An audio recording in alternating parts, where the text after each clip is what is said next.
एक छोटे से गांव में मीरा नाम की एक प्यारी सी लड़की रहती थी।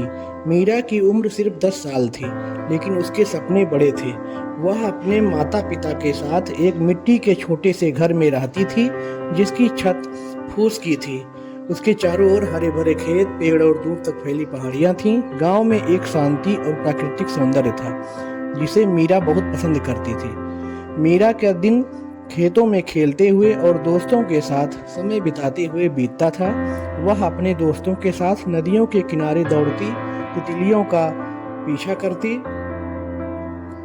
और कभी कभी पेड़ों के नीचे बैठकर कहानियां सुनती थी। उसके पिता किसान थे और माँ घर के कामों में व्यस्त रहती थी।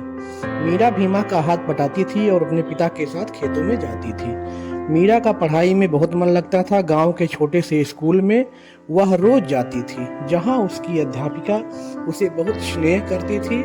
मीरा कक्षा में हमेशा ध्यान से पढ़ती और सवाल पूछती। वह जानती थी कि शिक्षा ही उसके जीवन को बदल सकती है।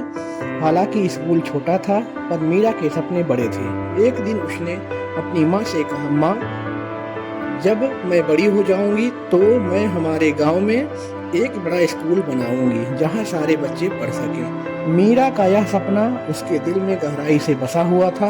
वह चाहती थी कि उसके गांव के सभी बच्चे अच्छी शिक्षा प्राप्त करें और उनके पास एक बेहतर भविष्य हो। उसकी आंखों में चमक थी और दिल में एक ठोस इरादा कि वह अपने गांव के लिए कुछ बड़ा करेगी। मीरा का जीवन सरल था, लेकिन उसके सपने उसके आगे बढ़ने की प्रेरणा देते थे। वह जानती थी कि एक दिन उसकी मेहनत और लगन से वह अपने गांव को एक नई दिशा दे सकेगी।